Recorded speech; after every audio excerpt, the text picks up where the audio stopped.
श्रोते हो नमस्कार. 90.8 वर आपण ट्यून केला आहे रेडिओ मनभावन ऑलवेज हार्ट टचिंग. मी तुमचा रेडिओ मित्र आरचे अमोल. हॅलो डॉक्टर या कार्यक्रमात तुमच्या सर्वांचं स्वागत करतो. मित्रांनो, हॅलो डॉक्टर म्हटल्यानंतर आपल्याला शारीरिक व्याधी हे जाणवतं, समीकरणच आहे. परंतु शारीरिक व्याधींसोबतही बऱ्याच व्याधी आहेत आणि त्यामधली सगळ्यात न दिसणारी व्याधी म्हणजे मानसिक व्याधी. आणि आपण त्याच्याकडे सर्रास दुर्लक्ष करताना दिसतं, कारण शारीरिक व्यंग आपल्याला दिसतं परंतु मानसिक आरोग्य दिसत नाही. त्या धकाधकीच्या या काळामध्ये आपण आपलं मानसिक आरोग्य कुठंतरी खराब करत चाललो आहोत किंवा त्याच्याकडे दुर्लक्ष करत चाललो आहोत असं एक आम्हाला वाटतं. आणि त्याच अनुषंगानं सुप्रसिद्ध मानसशास्त्रज्ञ, मनोविकार तज्ज्ञ, ज्यांचे 34-35 वर्षाचा प्रदीर्घ अनुभव त्यांचा या क्षेत्रातला आहे, असे डॉक्टर यश वेलणकर आपल्या कार्यक्रमात आज आलेले आहेत. सर, कार्यक्रमात आपलं स्वागत. नमस्कार. नमस्कार. जसं सर, मन वढाय वढाय उभ्या पिकात ढोर, किती हाकला हाकला येई पुन्हा पिकावर, अशी आमची बहिणाई म्हणते. आणि हा मन जे आहे हे शांत ठेवणं, म्हणजे आमच्या बहिणाईंनी तर फार पूर्वी त्याला ढोराची उपमा दिली. तसंच हे मन स्थिर ठेवण्यासाठी बेसिकली आपण काय केलं पाहिजे? तर संत बहिणाबाईंनी जे अनुभवातून हे जाणलेलं होतं आपल्या बहिणाबाई चौधरीने, की मन सतत भटकतं आणि उभ्या पिकातलं ढोर जसं पुन्हा पुन्हा उभ्या पिकात जातं, तसं जो विचार करायचा नाही तेच विचार मनात पुन्हा पुन्हा येतात. आणि हे जर कमी करायचं असेल, तो त्रासदायक विचार जो काही येतो आहे त्याचा त्रास कमी करायचा असेल, तर आधी सर्वप्रथम आपण सर्वांनी लक्ष देण्याचं कौशल्य विकसित करायला हवं, ज्याबद्दल आज फार कमी बोललं जातं. माणूस हा एकमेव असा प्राणी आहे की तो ठरवू शकतो लक्ष कुठे द्यायचं आहे आणि कुठे द्यायचं नाही. अन्य प्राणी असं ठरवू शकत नाही, त्यांचं आपोआपच लक्ष जात असतं. आणि त्यामुळे खऱ्या अर्थानं माणूस व्हायचं म्हणजे कुठे लक्ष द्यायचं आहे हे आपल्याला ठरवता येऊ लागतं. आणि त्याचं प्रशिक्षण अगदी वयाच्या 5व्या-6व्या वर्षापासून देणं आवश्यक आहे. आणि जर मन अस्वास्थ्य, त्यातली जी काही तणाव, हे जर आपल्याला कमी करायचे असतील तर ज्या समस्या आहेत त्यांच्यावर लक्ष द्यायला हवं, त्या समस्येंवर विचार करायला हवा, उत्तरं शोधायला हवी. पण सतत तोच विचार माणूस जो करत राहत असतो ते तो टाळू शकतो. आणि एखादी भविष्यातली समस्या आहे त्याच्यावर विचार करून झाला की वर्तमानात लक्ष देणं जे आहे, जे सर्वांनी सांगितलेलं आहे, संतांनी सांगितलेलं आहे, आता मानसशास्त्रज्ञ सांगत आहेत, ते आपल्याला माहिती म्हणून माहिती असतं, पण ती केवळ माहिती पुरेशी नसते, तो सराव आवश्यक असतो. आणि तो सराव आपण करत नाही, त्यामुळे मानसिक स्वास्थ्य आपण हरवून बसतो. बरं, सतत तणावात जगतो आपण किंवा या धकाधकीच्या काळामध्ये टेन्शन प्रत्येकाला आहे, तुम्हाला आम्हाला सर्वांनाच, त्याच्यामधून कोणी चुकलेलं नाही आहे. अशा वेळी काय केलं पाहिजे? तर टेन्शन असणं हेच पुन्हा माणूसपणाचं लक्षण आहे. बरं. अन्य प्राण्यांना केवळ त्या प्रसंगाचंच टेन्शन असतं. टेन्शन म्हणजे आपण म्हणू युद्धस्थिती. आपलं शरीर मन एकतर शांतता स्थितीत असतं, नाहीतर युद्ध स्थितीमध्ये असतं. ज्यावेळी दोन कुत्रे एकमेकांशी भांडत असतात त्यावेळी त्यांचं शरीर मन देखील युद्ध स्थितीत असतं. पण पुन्हा उद्या भांडण होईल की काय असा विचार ते करू शकत नाहीत, जो केवळ माणूस करू शकतो. म्हणजे माणसाचं सुद्धा दुसऱ्या माणसाचे ज्यावेळी भांडण होतं त्यावेळी माणसं युद्धस्थितीमध्येच असतात. फक्त कुत्र्याची युद्धस्थिती ती घटना संपली की बदलते आणि त्याचं शरीर मन शांतता स्थितीमध्ये येतं, कारण त्याचा मेंदू एवढा विकसित नाही आहे की पुन्हा उद्या ही स्थिती येऊ शकते, ती टाळण्यासाठी काय करायला हवं असा विचार कुत्रा करू शकत नाही, मात्र माणूस करू शकतो. आणि त्यामुळे माणूस भविष्याचा विचार करू शकतो, त्यानुसार काही उपाययोजना करू शकतो. पण आज प्रॉब्लेम असा आहे की माणूस सतत विचारच करतोय आणि असं सतत विचार करत राहणं हे तणाव वाढवणारं असतं. आणि त्यामुळे तणाव हा तंबोऱ्याच्या तारेसारखा आहे. तारेवर जर योग्य प्रमाणात ताण असेल तर संगीताचा सूर चांगला निघतो. ती तार जर अधिक सैल असेल तर सूर निघत नाही. तसंच भविष्याचा विचार करायला हवा. तो जर केलेला नसेल तर जी काही आवश्यक गोष्टी आहेत, तजवीज आहे भविष्याची, ती केली जात नाही. त्यामुळे थोडासा तणाव असायला हवा, पण तोच तंबोराच्या तारेवरचा तणाव जरी खूप वाढला तर तार तुटते. तसंच माणसावरचा तणाव देखील खूप वाढला, माणूस सततच भविष्याचा विचार करत राहिला तर त्याची तार तुटते आणि मानसिक स्वास्थ्य आणि शारीरिक स्वास्थ्य हे तो गमावून बसतो. आता जसं तुम्ही सांगितलं की तणाव हा तारेसारखा आहे. तणावाची परिणिती, सतत तणाव घेतल्याने मग डिप्रेशन येतं का? आणि डिप्रेशन म्हणजे काय? म्हणजे हा जो शब्द आहे डिप्रेशन, हा नेहमी ऐकायला येतो, नाही यार मी खूप डिप्रेस आहे किंवा मला डिप्रेशन मध्ये मी जातोय. हे डिप्रेशन मध्ये जाणं म्हणजे काय? तर डिप्रेशनला मराठीत आपण औदासिन्य असं म्हणू शकतो. आणि औदासिन्य म्हणजे उदास वाटणं ही एक भावना देखील आहे. एखाद्या माणसाला ज्यावेळी काही करू नये असं वाटतं, झोपून राहावं असं वाटतं, त्यावेळी त्याला उदास वाटत असतं.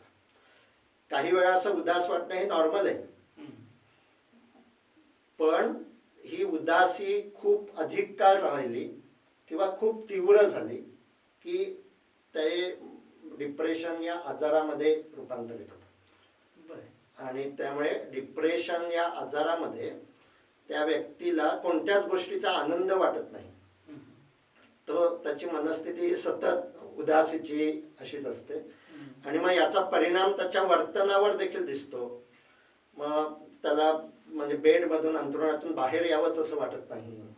त्याला जेवण, झोप, त्याची जी दैनंदिनी कामं आहेत का, या सर्वांवर त्याचा दुष्परिणाम होतो. तो समजा नोकरीवर जात असेल तर त्या दांड्या मारायला लागतो. आणि एकूणच त्याच्या सर्व वर्तनावर त्याचा परिणाम दिसून येतो. आणि असं होतं त्या पाठीमागे त्याच्या मनातली एक विचारांची चौकट कारणीभूत असते. आणि तो 3 प्रकारचे विचार करत असतो. त्याला इंग्लिशमध्ये वर्थलेसनेस, हेल्पलेसनेस अँड होपलेसनेस असं म्हणतात. वर्थलेसनेस म्हणजे स्वतःविषयी त्याला खूप म्हणजे कमीपणा वाटत असतो. आपल्याला काहीच जमत नाही, आपण अपयशी आहोत, अशा प्रकारचे विचार तो सतत करत राहतो. हेल्पलेसनेस म्हणजे मी एकाकी आहे, मला कोणाची मदत नाही, सगळी माणसं आपापल्या उद्योगात असतात, स्वार्थी असतात, अशा प्रकारचे विचार त्याच्या मनात येत असतात. मग याला जोडून माझ्यावर कोणी प्रेम करत नाही असंही त्याला वाटत असतं. आणि होपलेसनेस म्हणजे त्याला भविष्याविषयी निराशा वाटत असते. भविष्यात काही चांगलं होण्यासारखं नाही, आपलं भविष्य अधिकाधिक वाईट होत जाणार, अशा प्रकारचे विचार माणसाच्या मनात येतात. आणि तसेच विचार तो करत राहतो. आणि त्याचा परिणाम त्याच्या सगळ्याच नातेसंबंधांवर होतो, त्याच्या कामावर होतो, त्याच्या वागण्यावर होतो. एखादा माणूस ज्यावेळी असं सतत 2 आठवडे अशा प्रकारचा असतो त्यावेळी त्याला क्लिनिकल डिप्रेशन असं म्हणतात. आणि हे डिप्रेशन जर एखादा माणूस विचारांवर काम करू शकत असेल, ज्याला आम्ही मानसोपचार असं म्हणतो. मानसोपचार म्हणजे भावनांच्या लाटांमध्ये पोहायला शिकणं. पण असं पोहता येण्यासाठी हातपाय मारण्याची शक्ती असावी लागते. काही वेळा हे डिप्रेशन हे इतक्या टोकाला जातं, ज्याला मेजर डिप्रेशन असं म्हणतात. त्यावेळी अशी शक्ती राहत नाही. आणि मग त्यावेळी औषधं आणि काही वेळा इलेक्ट्रोकन्व्हल्सिव्ह थेरपी जे सायकियाट्रिस्ट देतात त्याचीही गरज भासू शकते. पण हे ज्यावेळी मेजर डिप्रेशन असेल तर त्या आधीची जी सौम्य डिप्रेशनची जी स्थिती आहे, ज्यावेळी माणूस स्वतःच्या इच्छेनं लक्ष देऊ शकतो आहे, समोरचा काय बोलतोय ते त्याला समजतं आहे, अशी स्थिती असेल तर औषधाशिवाय देखील डिप्रेशन मधून बाहेर पडता येऊ शकतं. बरं, आता ह्या डिप्रेशनला लागूनच दुसरा प्रश्न म्हणजे आत्महत्या. आत्महत्या करणं किंवा आत्महत्येचा प्रयत्न करणं हा कायदेशीर गुन्हा आहे. परंतु बऱ्याच वेळा आपण म्हणतो काय भेकड होता, आत्महत्या त्यांनी केली. तर ही स्थिती काय येते, एक मानस शास्त्रज्ञ म्हणून तुम्ही काय सांगाल? तर आत्महत्या ज्या घडतात त्याची 3-4 कारणं आता समजली. त्यातलं एक कारण तुम्ही म्हणाल तसं डिप्रेशनमुळे आत्महत्या होते. कारण डिप्रेशनमध्ये आता मी जसं म्हटलं की भविष्याविषयी निराशा असते आणि त्यामुळे असं कशाला जगायचं असं म्हणून माणसं आत्महत्या करतात. हम्म. त्यामध्ये सुद्धा एक असं लक्षात आलेलं आहे की जे मेजर डिप्रेशन आता मी सांगितलं हम्म. त्यावेळी माणसाला आत्महत्या करण्याची देखील शक्ती नसते. बर. पण त्यांना जर औषधं सुरू केली तर ती शक्ती हळूहळू येते आणि मग त्यामुळे अँटी डिप्रेसंट औषधांचा एक साईड इफेक्ट असा म्हटला जातो की आत्महत्येचे विचार अधिक येऊ शकतात. बर, म्हणजे आणि मेडिसिन मेडिसिन सुरू केल्यावर त्यामुळे असं बरं. मेडिसिन सुरू केल्यावर त्यांना म्हणजे त्यांच्यावर लक्ष ठेवणं, त्यांचा बरं. विचार त्यांना बोलायला अधिक प्रवृत्त करणं हे करणं आवश्यक असतं. बरं, म्हणजे मग रस्त्याने काही आपण पाहतो वेडी लोक आहेत किंवा तो रस्त्याला वर पाहतो, वर पाहून तो कोणाशी तरी बोलतोय किंवा कम्युनिकेट करतो, अशाला आपण वेडा म्हणतो. तर मग ही परिस्थिती डिप्रेशन, मेजर डिप्रेशन मध्ये येते, नाही. काही वेगळं आहे? हे वेगळं आहे.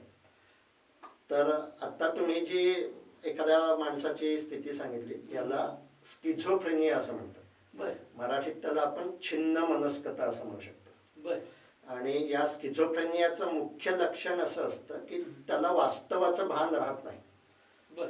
तुम्ही आता जे सांगितलं की एखादा माणूस एकटाच बोलत असतो, हम्म. तो का बोलत असतो? कारण त्याला काहीतरी ऐकू येत असतं जे प्रत्यक्षात सामान्य माणसाला ऐकू येत नाही, पण त्याला मात्र ऐकू येतं. काहीतरी कोणतरी बोलतंय आपल्याशी असं त्याला वाटतं आणि तो त्याच्याशी बोलतो. बर.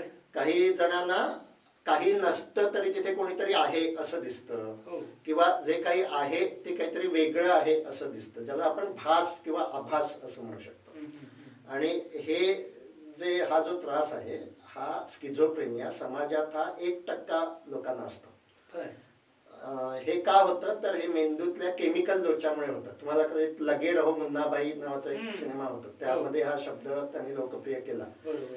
त्यामध्ये संजय दत्तने जो रोल केलेला आहे त्याला गांधीजी दिसत असतात, गांधीजी बोलतात त्याच्याशी, आणि मग त्याचा जो विरोधक आहे तो हेच सिद्ध करतो की त्याला स्किझोफ्रेनिया आहे. बरोबर. कारण जे गांधीजी आता अस्तित्वात नाही ते दिसणं, ते बोलणं म्हणजेच भास आभास होणं, आणि हाच तो स्किझोफ्रेनिया हा आजार आहे. बर. आणि त्याच्यावर सुद्धा आता खूप चांगली औषधं आहेत ज्यामुळे केमिकल लोचा हा जो झालेला असतो मेंदूतला तो ठीक होऊ शकतो आणि हे भास आभास होणं हे कमी होऊ शकतं. बर. त्यामुळे स्किझोफ्रेनिया आणि डिप्रेशन हे वेगवेगळे मानसिक आजार आहेत. त्यातला मेजर डिप्रेशन हा जो आजार असतो त्यामध्ये त्याला भास आभास असं काही होत नसतं, हम्म. पण त्याच्या मेंदूमध्ये ते जे सेरोटोनिन नावाचं एक केमिकल असतं ते खूप कमी होतं. हम्म. आणि हे सेरोटोनिन नावाचं केमिकल उत्साहासाठी आवश्यक असतं, आनंदासाठी आवश्यक असतं. बर. आणि अँटी डिप्रेशन जी औषधं असतात ती सेरोटोनिनची पातळी वाढवतात आणि त्यामुळे त्या माणसाला थोडासा तरी उत्साह असा वाटू लागतो. त्यामुळे ही दोन वेगवेगळे, म्हणजे तुम्ही जे आता सांगितलं स्किझोफ्रेनिया हा आजार डोपामाइन नावाचं केमिकल वाढलं तर त्यामुळे होतं. बर. ते केमिकल वाढलं की असे भास आभास होऊ लागतात. अच्छा. आणि स्किझोफ्रेनिया नावाचा आजार सेरोटोनिन नावाचं केमिकल कमी झाल्यामुळे होता. तर ही त्याच्या मागची केमिकल थिअरी आहे. आणि हा केमिकल लोचा आहे. आणि ही जी आत्ताची औषधं आहेत ती या केमिकल लोच्यावर काम करतात आणि बरं. त्यामुळे ही लक्षणं कमी होऊ शकतात. बरं सर, आता आपण जाऊयात एकदम छोट्या मुलांकडे. म्हणजे मी तोही व्हिडिओ तुमचा बघितला होता की मुले 5 वर्षाची होईपर्यंत त्यांची काळजी कशी घ्यावी किंवा पालकांची जबाबदारी काय असते. आता एक उदाहरण जर सांगायचं झालं, माझ्या घरचंच उदाहरण मी या ठिकाणी सांगतो. 18 वर्षाचं माझं बाळ आहे. 18 महिन्याचं माझं बाळ आहे. 18 महिन्याचं बाळ आहे आणि ते त्याच्या हातामधली जर एखादी वस्तू घेतली किंवा त्याने घेतलेली पेन घेतली तर तो लगेच अंग टाकून देतो किंवा फार आतताईपणा करतो, चिडतो, ओरडतो. तर ही बालकांची अवस्था जी आहे, अशा वेळेस पालकांनी कसं वागलं पाहिजे किंवा ह्या अवस्थेबद्दल सांगा. तर 18 महिन्याचं बाळ असं जे वागतं आहे यामागे महत्वाचं कारण टेम्परामेंट असं असतं. म्हणजे जे जन्मतः एखाद्याची स्वभाव प्रकृती अशी असू शकते, ती तशी का असते याचं एक कारण आता सायन्सला समजलं आहे आणि ते म्हणजे जीन्स, अनुवंशिकता. आणि त्यामुळे एखाद्या अगदी लहान मुलाचा स्वभाव असा का आहे त्याच्यावरचे प्रयोग शास्त्रज्ञ सतत करत असतात आणि त्यांनी उंदरांवर असे प्रयोग केलेले आहेत. आणि उंदराला एखाद्या गोष्टीची भीती निर्माण करायची. म्हणजे त्यांनी असे प्रयोग केले की उंदराला बिस्किटाचा वास द्यायचा आणि त्याला इलेक्ट्रिक शॉक द्यायचा. असं आता वारंवार केलं गेलं की जे बिस्किट उंदरांना आवडत असतं त्याचीच भीती वाटायला लागते. आता इलेक्ट्रिक शॉक दिले नाही तरी देखील केवळ बिस्किटाचा वास दिला तरी उंदर घाबरून अशी पळायला लागतात. आता त्यांना पिल्लं होऊ दिली आणि दुसरा असा ग्रुप केला की ज्यांना बिस्किटाची भीती नाही आहे आणि त्या उंदरांना सुद्धा पिल्लं झाली. आता या उंदरांना ज्यांना बिस्किटाच्या वासाची भीती आहे त्या उंदरांना जी पिल्लं झाली त्या पिल्लांना यांनी काही असं इलेक्ट्रिक शॉक वगैरे दिले नाहीत, पण त्यांना अगदी लहानपणापासूनच बिस्किटाची भीती निर्माण झाली. म्हणजे ते जीन्स मधून आलं. ते जीन्स मधून आलं. त्यांनी पुन्हा त्याच्यावर ऑब्झर्वेशन ठेवलं, त्यांना पुन्हा पिल्लं झाली.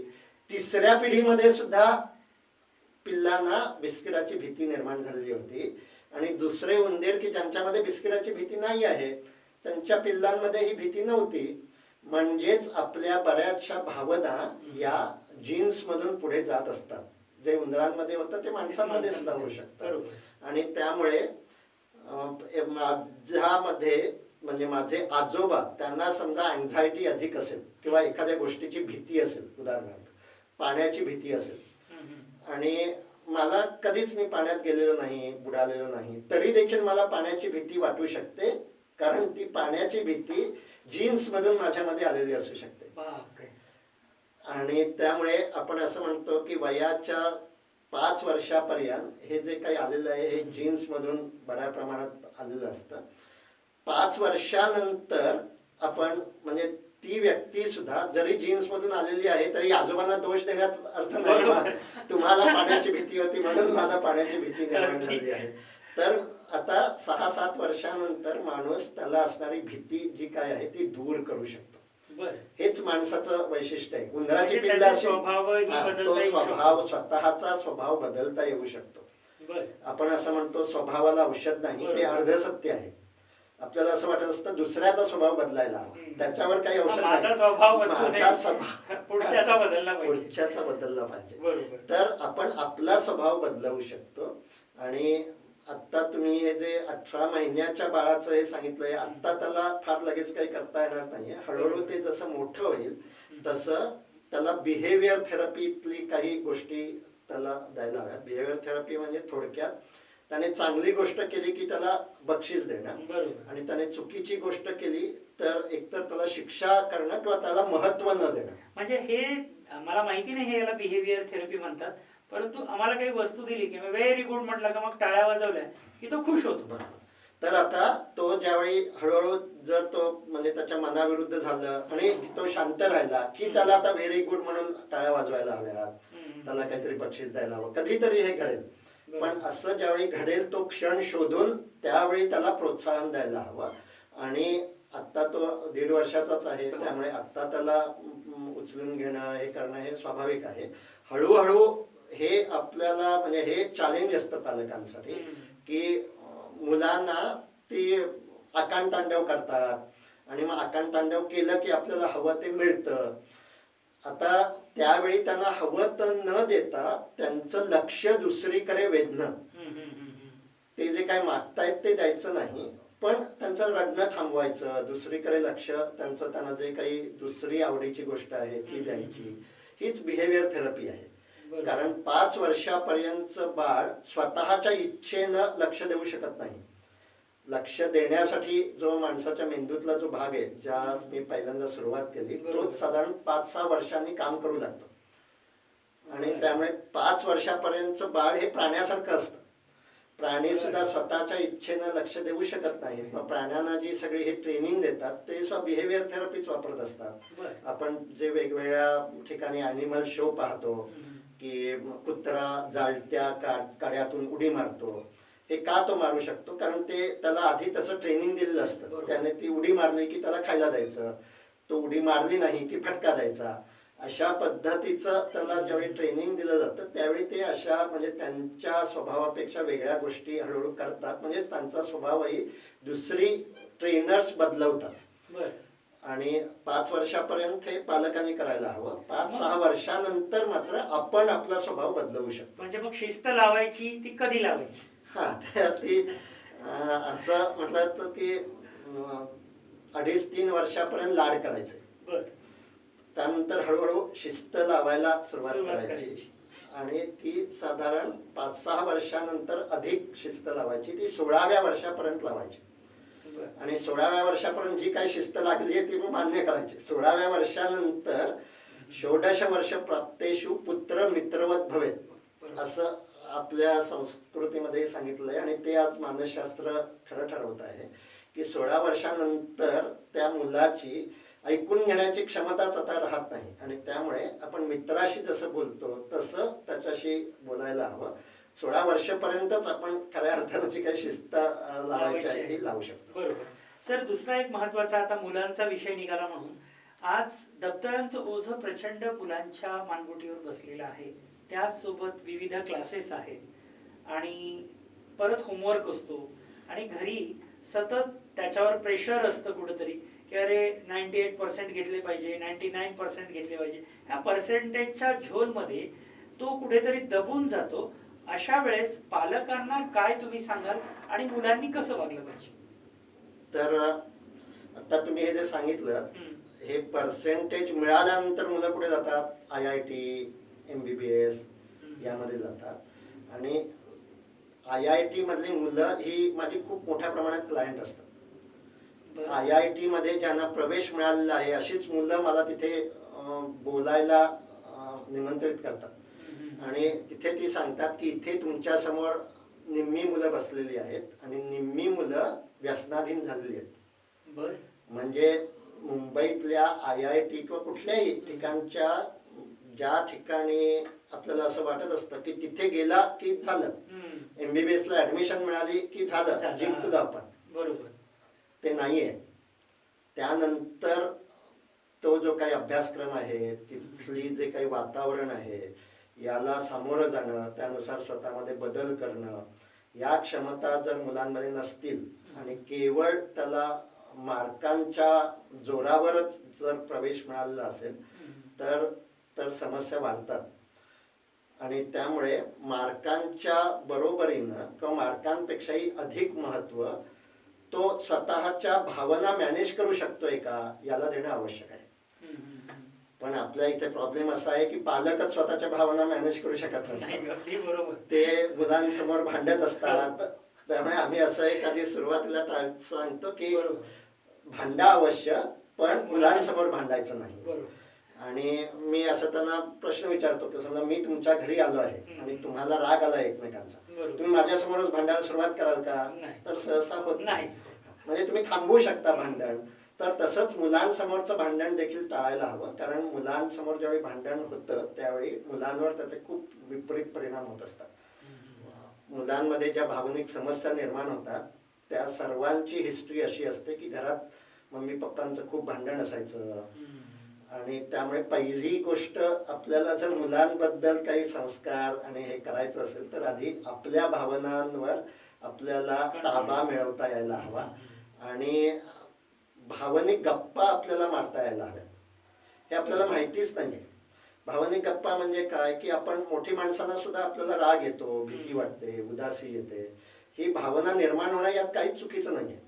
त्या लगेच व्यक्त करणं, चुकीच्या पद्धतीनं व्यक्त करणं, भावनेबरोबर कृती करणं हे चुकीचं आहे. म्हणजे मगाशी मी जे म्हटलं राग येणं हे स्वाभाविक आहे. रागाबरोबर लगेच भांडण सुरू करणं हे चुकीचं आहे. मग तो राग आला तरी आज रात्री हा बाळ झोपला की मला बोलायचंय हा तुझ्याशी असं म्हणून आपण वेळ ठरवून भांडू शकतो. पण ते करण्यासाठी भांडण्याचा फोर्स असू शकतं. पण मग भांडायचं कशासाठी आहे? तर तुझं मला हे पटलं नाही हे सांगण्यासाठी भांडायचं.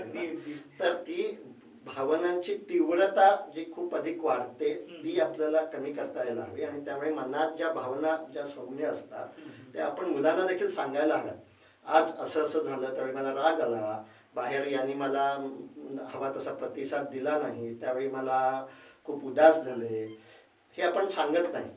म्हणजेच राग, चिंता, भीती, उदासी या भावना सर्वांच्याच मनात असतात. हे मुलांना समजतच नाही आणि ते समजायला हवं. त्याचं ट्रेनिंग खरं म्हणजे घरातच असायला हवं की मला राग आला पण मी रागाच्या भरात काही कृती केली नाही हे पालकांनी सांगायला हवं. आणि मग मुलांनाही विचारायला हवं की तुला आज कधी राग आला होता, शाळेतला राग आला का, शाळेत वाईट वाटलं का, अशा भावनिक गप्पा होणं हे मार्क मिळवण्यापेक्षा अधिक महत्वाचं आहे. बरोबर. म्हणजे सहज ओघाओघामध्ये असं जेव्हा मी बोललो की माझं रक्त किती जाळता तुम्ही, मग ती हळूच तिच्या काकूला विचारते, का ग बाबांचं रक्त कसं काय जळतं बरं?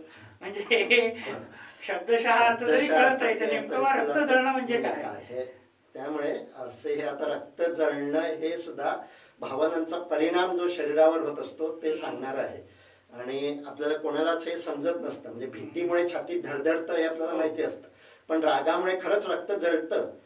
जरी आपण वाक्प्रचार वापरला तरी देखील, म्हणजे आपण असं म्हणतो तळपायाची आग मस्तकाला गेली. आता हा उगाच वाक्प्रचार नाही आहे. ज्यावेळी राग येतो त्यावेळी खरंच आपल्या शरीरामध्ये अधिक उष्णता निर्माण होते, दाह निर्माण होतो, आणि त्यामुळे भावनांचं व्यवस्थापन करण्याचा जो मार्ग आम्ही सुचवतो तो म्हणजे राग आल्यावर लगेच भांडायचं नाही. म्हणजे राग येणार, समजा नवऱ्याला बायकोचा येणार, बायकोला नवऱ्याचा येणार, लगेच भांडायचं नाही, रात्री भांडायचं.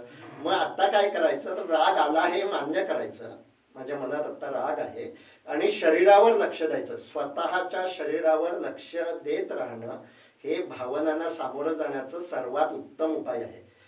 राग ज्यावेळी येतो त्यावेळी रक्त जाळणं हे खूप राग आला तर, पण त्याच्या आधी सुद्धा आपल्या शरीरामध्ये दाह जाणवू शकतो.